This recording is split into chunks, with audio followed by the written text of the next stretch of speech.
Ariel Helwani in New York City following the UFC and Reebok press conference alongside UFC President Dana White. And Dana, congratulations on this very big announcement for the organization.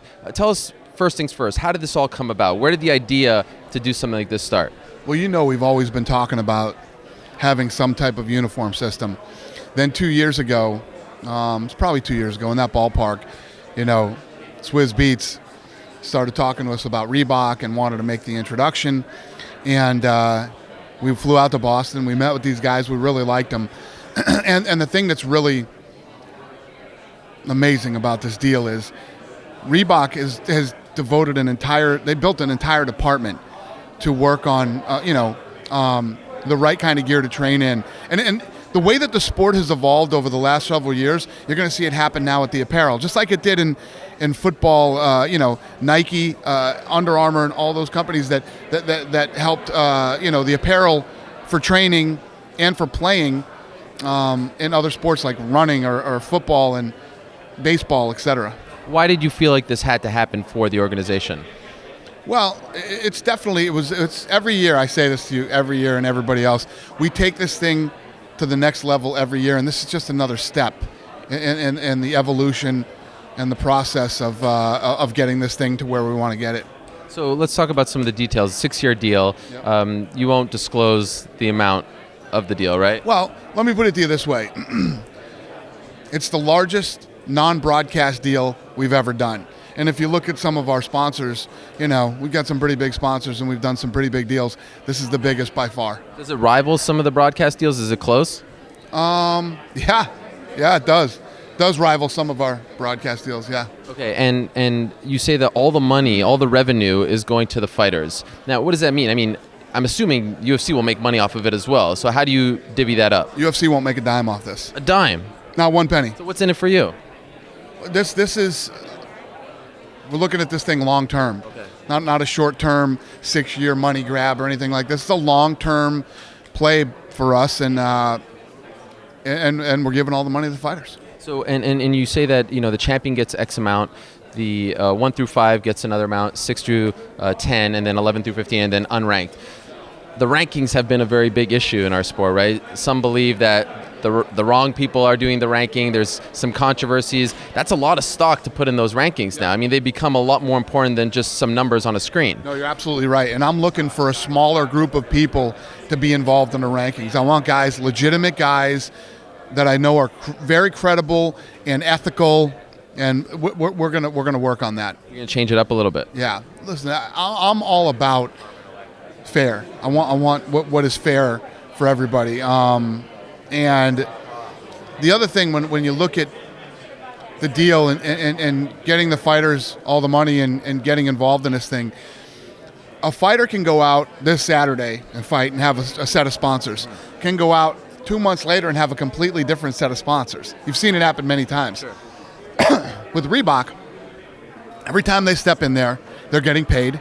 It's like they would a sponsor. They're getting paid, and they get 20% on the back end. Anything that sells with their name on it, they're getting 20% of. Now they're invested in something. It's almost like their own little business that they have. Whatever, and there is going to be, individuality. There are going to be different looks to things, and fighters can put their own tweaks on certain things. And is this thing going to be perfect right out of the gate? Oh, it's new.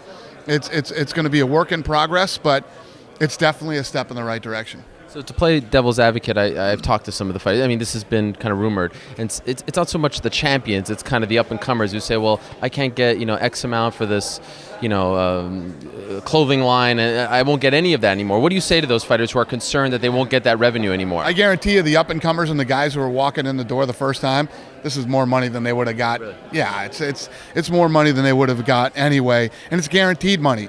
They're not chasing every fight. Every time they go out there, they're not, nickel and diamond, and it is what it is. And important to note, they can still keep those sponsors. They just can't wear them in the cage, right? Exactly. They can still have every one of their sponsors, and I've already heard, the other side of, well, if they can't wear it in the cage. Ronda Rousey, other than 2 Brazilians, and you can guess who they are, Ronda Rousey makes more money than anybody as far as sponsorship goes. She's never stepped in the octagon with one of those sponsors on her clothes.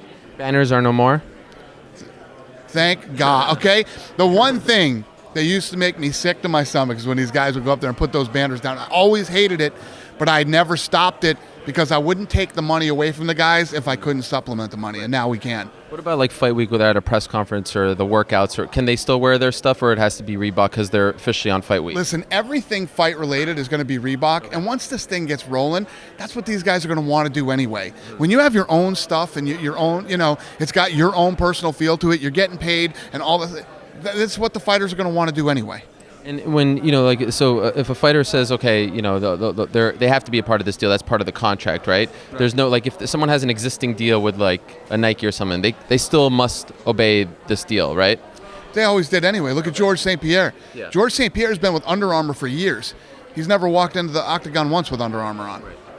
Okay. And the final thing, just for the company, where do you rank this? Because I remember talking to you in L.A. after the Fox deal. Where do you rank this as far as important moments? This is right up there with the Fox deal. Really? Yeah, this is big. When you really think about where we came from, and where we are today, all the things that have happened from Fox to the UFC gyms. I mean, all the things that we're doing right now, and you look at this deal, and it's the biggest non-broadcast deal ever.